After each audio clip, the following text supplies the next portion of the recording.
तो स्टूडेंट्स, आज हम सेट रिलेशन फंक्शन में सेट वाले चैप्टर पे जा रहे हैं। इसकी हल्की फुल्की थियरी फटाफट समझा देता हूँ। सबसे पहले ऑब्जेक्ट यानी एलिमेंट होता है और वेल डिफाइंड और डिस्टिंक्ट कलेक्शन ऑफ ऑब्जेक्ट को सेट कहते हैं। मतलब सारे ऑब्जेक्ट अलग अलग होने चाहिए और वेल डिफाइंड होने चाहिए। जैसे आपको बोले जाए पहले 5 प्राइम नंबर्स, तो आप बोलो, मैं बोलूं, सब एक ही बोलेंगे। लेकिन आपको बोला जाए आपके 5 फेवरेट नंबर, तो वो अलग अलग होंगे। तो जो अलग अलग होंगे वो सेट नहीं हुआ। तो वेल डिफाइंड होना चाहिए। सेट को हमेशा कैपिटल लेटर में बताते हैं और एलिमेंट को स्मॉल लेटर। 3 टाइप होते हैं, डिस्क्रिप्टिव यानी डिस्क्राइब करके बताया जाए। जो हम ज्यादातर सीखते हैं वो है रोस्टर फॉर्म यानी कर्ली ब्रैकेट, और डिस्क्रिप्टिव का छोटा होता है सेट बिल्डर। उसके अंदर लिखा होता है कि एन ये है, ए ये है, बी ये है। अब ब्रैकेट भी आपको पता चलना चाहिए। 3 तरह के ब्रैकेट होते हैं जिसमें हम ये कर्ली या ब्रासिस का यूज करते हैं। क्योंकि इसका यूज क्यों करते हैं? क्योंकि इस ब्रैकेट में लिखा है मतलब सिर्फ जो लिखा है वही, और कोई नहीं। जैसे अगर ये इस तरह का ऑर्डिनरी ब्रैकेट है तो इसका मतलब होता है जैसे 4 7, तो 4 और 7 के बीच के सारे 4 7 को छोड़ के अगर स्क्वायर है तो बीच के भी 4 भी 7 भी। लेकिन जैसे ही आप ब्रेसिस पे आते हो तो जो ब्रेसिस के अंदर लिखा होगा, कर्ली ब्रैकेट में लिखा होगा, बस उन्हीं का यूज किया जाता है, उन्हीं को माना जाता है। और फिर फाइनाइट यानी जिसके एलिमेंट फिक्स हो वो फाइनाइट, नहीं फिक्स हो तो इनफाइनाइट। ये जो बिलोंग टू का साइन सिर्फ एलिमेंट के लिए होता है, और 2 सेट के जब आपस में कंपेयर करते हैं तब सबसेट बनता है। अब ये सबसेट के ऊपर भी कभी कभी क्वेश्चन आता है क्या, कि एक होता है सबसेट, एक होता है सुपर सेट। मान लो ए में 1 2 है, बी में 1 2 3 है, तो ए जो है बी का सबसेट हुआ और बी जो है ए का सुपर सेट हुआ। अगर बी छोटा है, ए बड़ा है, तो वो प्रॉपर सबसेट हुआ ए। लेकिन अगर दोनों इक्वल है तो इसके अंदर क्या है कि सबसेट की डेफिनेशन होती है कि सेट के सारे एलिमेंट दूसरे सेट में हो। अब इक्वल में तो वो उसमें होता है, वो उसमें होता है, तो दोनों एक दूसरे के सबसेट होते हैं। लेकिन चूंकि वो दोनों इक्वल है तो इसलिए उसको इम्प्रॉपर सबसेट बोलते हैं। अब सबसेट का जो डायरेक्ट वैल्यू ढूंढने का फॉर्मूला है, अगर आपको पॉसिबल सबसेट बोला हो तो ये फॉर्मूला, लेकिन आपको प्रॉपर सबसेट बोला हो तो वो जो खुद होता है उसको माइनस करना पड़ेगा। इसीलिए 2n-1 करते हैं। जैसे इसके अंदर अब यहाँ पे प्रॉपर बोला है, यानी आपको क्या करना है, 2 की अब कितने हैं, 5, तो ये हुए सारे सबसेट। लेकिन अगर प्रॉपर बोला है तो 1 आपको क्या करना पड़ेगा, माइनस। एक क्वेश्चन ये भी है कि एक के सबसेट दूसरे के सबसेट से 56 ज्यादा है। आपको इसको इस तरह से कन्वर्ट कर देना है, ये पहले के सबसेट हुआ, ये दूसरे के सबसेट हुए, और ये ज्यादा है यानी कि 50 से। अब इसके अंदर ऑप्शन रख के आप सॉल्व कर सकते हो। अब आता है इक्वल सेट्स। इक्वल सेट मतलब जिनके एलिमेंट दोनों के सेम हो, सेम एलिमेंट हो। मान लो ए में भी 2 4 6, बी में भी 2 4 6, तो they are called equal set. अगला है नल सेट, एमसीटेट या वॉइड सेट। इसको या तो ऐसे बताना पड़ेगा या ऐसे बताना पड़ेगा। इस तरह से आप नहीं लिख सकते, ये ध्यान रखना। अगला आता है कार्डिनल नंबर। हर एक सेट में कितने एलिमेंट है उसकी सीधे नंबर वो पूछता है, तो वो ऐसे वर्ड में पूछेगा या ऐसे साइन में पूछेगा। तो इसमें आप देखिए 4 है तो कार्डिनल नंबर होगा 4। फिर यहां से अपनी 12th की प्रोबेबिलिटी शुरू होती है। इंटरसेक्शन याद रखना, दोनों सेट का जो कॉमन हो वो, यूनियन जिसके बीच में ये साइन हो उसके सारे एलिमेंट मिला दो तो यूनियन बनता है। यूनिवर्सल सेट यानी कि जिस किसी क्वेश्चन की आप डिस्कशन कर रहे हो उसके जितने रिजल्ट होते हैं वो सारे मिला दो, उसे यूनिवर्सल सेट कहते हैं और उसका साइन है एस। कॉम्प्लीमेंट्री सेट, तो P का कॉम्प्लीमेंट्री होता है P डैश। जैसे U में 1 2 3 4 5 6 हो, A में 1 2 हो तो उसका कॉम्प्लीमेंट होगा 3 4 5 6। अब आता द मॉर्गन। मैंने आपको कहा था जब भी दोनों पे डैश हो तो द मॉर्गन लगता है, दोनों पे डैश हो तो बाहर डैश, यूनियन का इंटरसेक्शन, इंटरसेक्शन का यूनियन। अब आता है ए माइनस बी। अब ये ए माइनस बी आपको बहुत परेशान करेगा। पहले तो इसका दूसरा मीनिंग होता है ओनली ए, बी माइनस का होता है ओनली बी। ओनली बी मतलब ए के वो एलिमेंट जो बी में हो या उसे हटा दो, यानी कि इसका मतलब हुआ ये, इसको मतलब हुआ ए माइनस बी का मतलब ओनली ए का मतलब ये हुआ और ओनली बी का मतलब हुआ ये। अब आ रहा इक्विवेलेंट सेट। अब याद रखना ऊपर इक्वल सेट था वो, और ये कंफ्यूज नहीं होना। जिन दो सेट के कार्डिनल नंबर इक्वल हो उसको इक्विवेलेंट कहते हैं।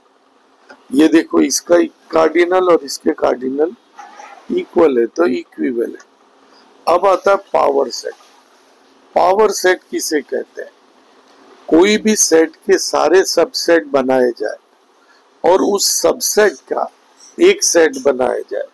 जैसे ए के अंदर 1 2 है तो इसके क्या क्या बनेगा, तो 1 2 1 2 और 5, तो ये बन गया पावर सेट। अब अजीब बात यह है कि आगे प्रोबेबिलिटी में भी पी साइन होता है और पावर सेट में भी पी होता है। अब आपको पावर जानने हो तो कैसे जानोगे, तो यहाँ n बराबर 2 है तो 2 की n पावर, तो पावर सेट के एलिमेंट आपको ऐसे पता चल जाएंगे। अब आते हैं वेन डायग्राम पे। वेन डायग्राम क्या होता है ये आपने 12th में सीखा था। सर्कल जो होता है वो बनाना पड़ता है, और ये देखिए ये जो साइन है कॉमन की यानी ए इंटरसेक्शन भी, ये दोनों को के सारे ले लिए जाते हैं यानी यूनियन, इसे कहते हैं ओनली ए। आप देखिए इंटरसेक्शन को नहीं लिया, इसे कहते हैं ओनली बी। ये होता है सैंपल स्पेस यूनिवर्सल सेट और ये है complementary event.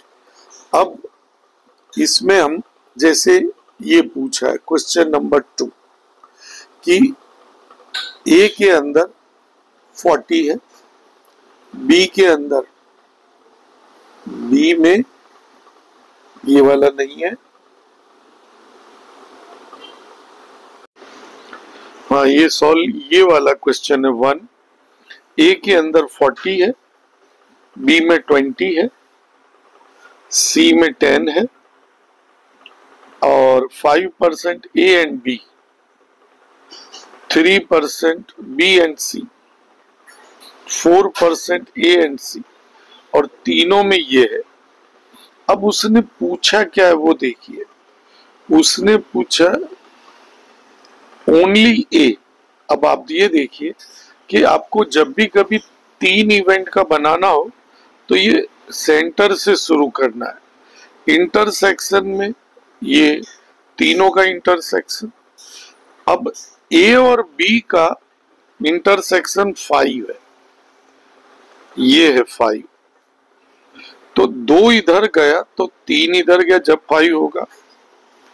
B intersection C 3, तो 2 इधर गया तो 1 इधर होगा।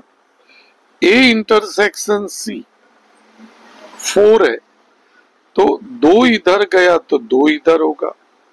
लेकिन ए में टोटल कितने हैं? 40। अब 40 में से 3, 2, 5 और 7 चले गए, तो इधर कितने बचे? 33। अब उसने परसेंटेज नहीं पूछा, नंबर पूछा है, यानी कि 20,000 का 33% निकाल देना है, इसका यह आंसर होगा। आइए इस तीसरे क्वेश्चन पे। 20 टीचर है स्कूल में, मैथ्स के 10 हैं, फिजिक्स के 9 है, केमिस्ट्री के 7 है, 4 मैथ्स और फिजिक्स के।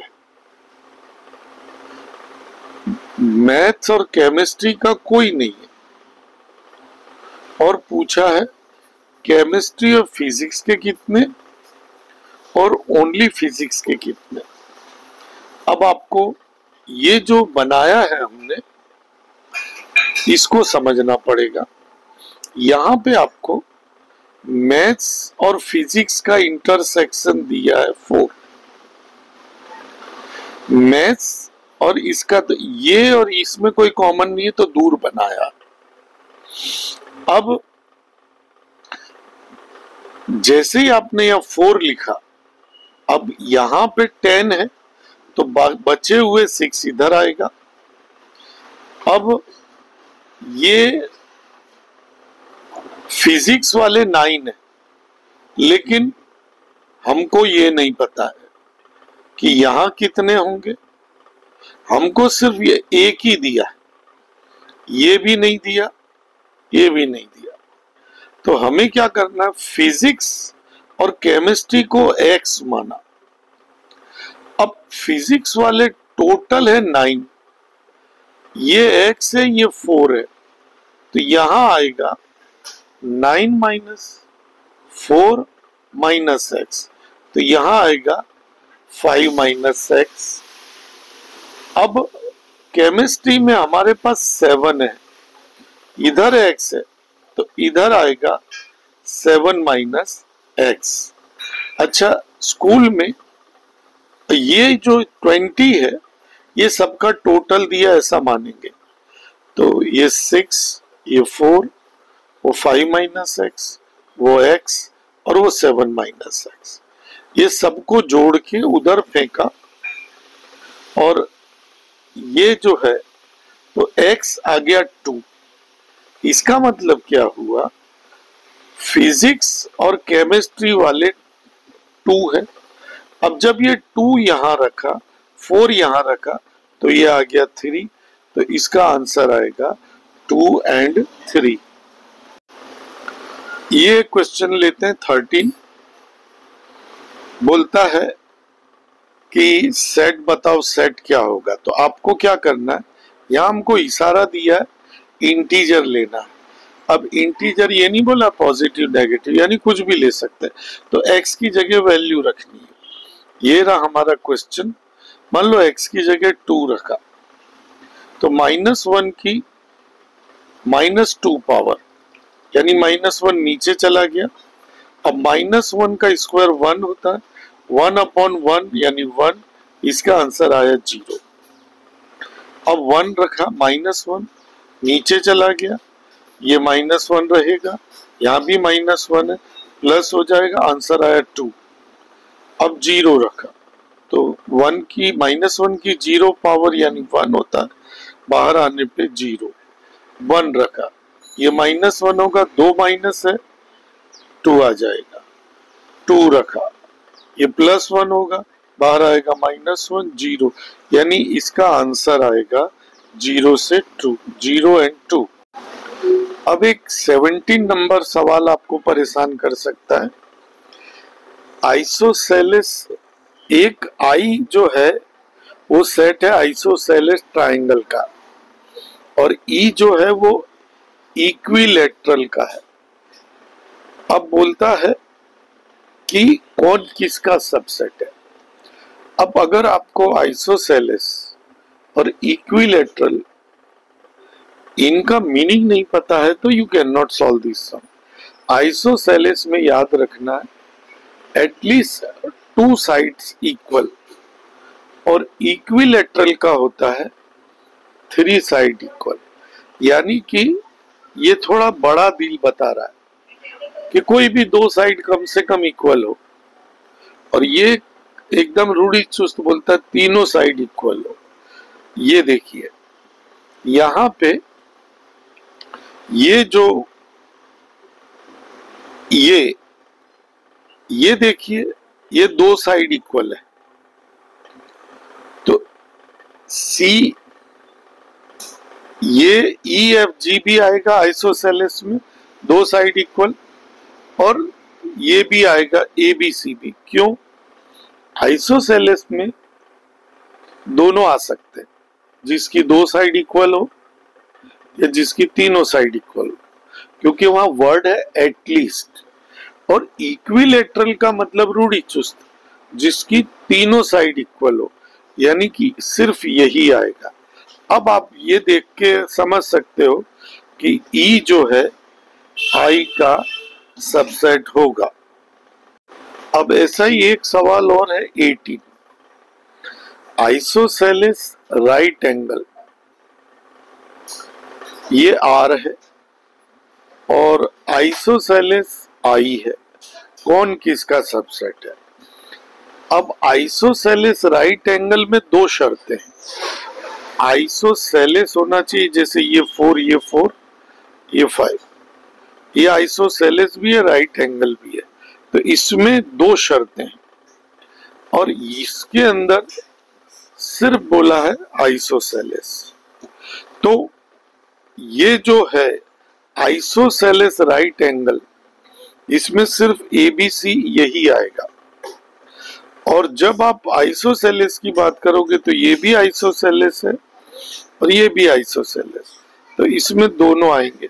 तो इसका मतलब जो राइट एंगल वाला है वो दूसरे का सबसेट होगा। बाकी सारी चीजें इसके अंदर सब प्रोबेबिलिटी की है, वो आप ध्यान से पढ़ोगे तो आपसे हो जाएगा। यहाँ पे सेट खत्म होगा।